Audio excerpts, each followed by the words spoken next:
Hello guys, welcome to our YouTube channel. ఈరోజు మన వీడియోలో బియ్యం పిండితో చెకోడీలు ఎలా ప్రిపేర్ చేసుకోవాలో చూడబోతున్నాము.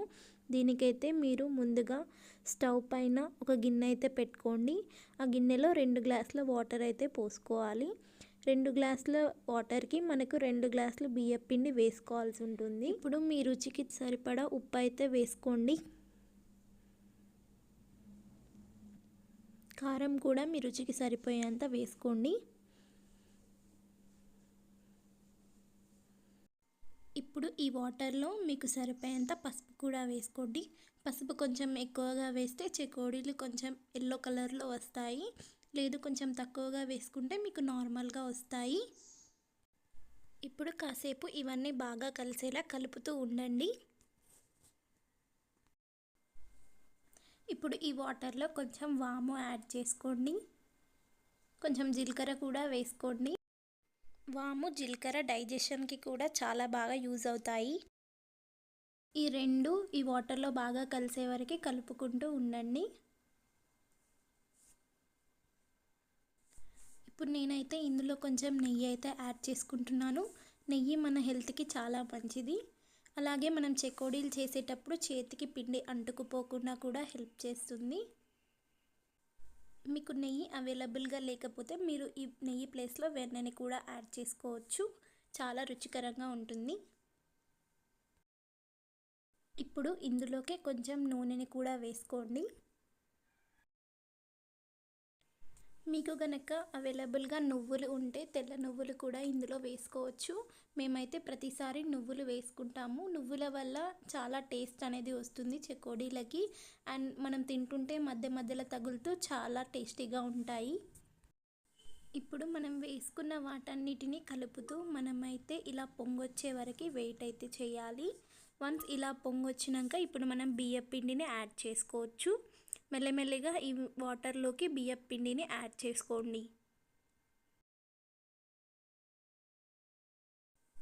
గుర్తుపెట్టుకోండి, మీరు బియ్యం పిండిని యాడ్ చేసే ముందు మీ స్టవ్ ఫ్లేమ్ అయితే తగ్గించుకోవాల్సి ఉంటుంది. లేకపోతే కింద మొత్తం బియ్యం పిండి అంటుకుపోతుంది.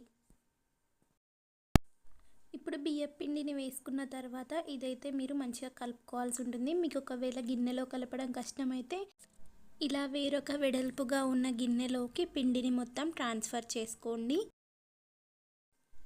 ఇప్పుడు పిండిని మీరు మీ చేతితో కొంచెం కొంచెం వాటర్ యాడ్ చేసుకుంటూ ఒక ముద్దలాగా కలుపుకోండి. పిండి మొత్తం కూడా ఉండలు కట్టకుండా ఒక చపాతీ పిండి కన్సిస్టెన్సీ వచ్చే వరకు పిండిని చక్కగా కలుపుకోవాలి.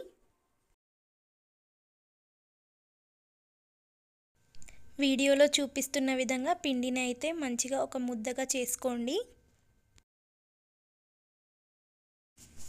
ఇప్పుడు ఈ ముద్దని కొంచెం కొంచెంగా మీ చేత్తో తీసుకుంటూ పాము ఆకారంలా ఒత్తుకోవాలి. ఆ ఒత్తుకున్న వాటిని మీకు నచ్చిన సైజులో చెకోడీలలాగా మీరైతే చుట్టుకోవాల్సి ఉంటుంది. మీకు ఏ సైజులో కావాలంటే ఆ సైజులో మీరైతే చెకోడీలని చుట్టుకోవచ్చు. అలాగే అంచులు మాత్రం సరిగ్గా అతికించుకోండి, లేకపోతే నూనెలో వేసినప్పుడు అవైతే విచ్చుకుపోతాయి. ఒకేసారి మొత్తం చేసుకోకుండా కొంచెం కొంచెం పిండిని ఇలా చెకోడీలుగా చేసుకుంటూ మీరైతే నూనెలో కాల్చుకోండి. ఒకేసారి చేసుకోవడం వలన మీరు ముందుగా చేసి పెట్టుకున్న చెకోడీలు అయితే ఎండిపోయి నూనెలో సరిగ్గా కాలవు. సో ఎప్పటికప్పుడు కొన్ని కొన్ని చేసుకుంటూ కాల్చుకోండి. ఇప్పుడు మళ్ళీ స్టవ్ ఆన్ చేసుకొని ఒక కడాయి పెట్టుకొని మీకు డీప్ ఫ్రైకి సరిపోయేంత ఆయిల్ వేసుకోండి. ఆయిల్ ఒక్కసారి హీట్ అయిన తర్వాత వీడియోలో చూపిస్తున్న విధంగా ఒక్కొక్క చెకోడీని అందులో వేసుకొని ఫ్రై చేసుకోవాలి.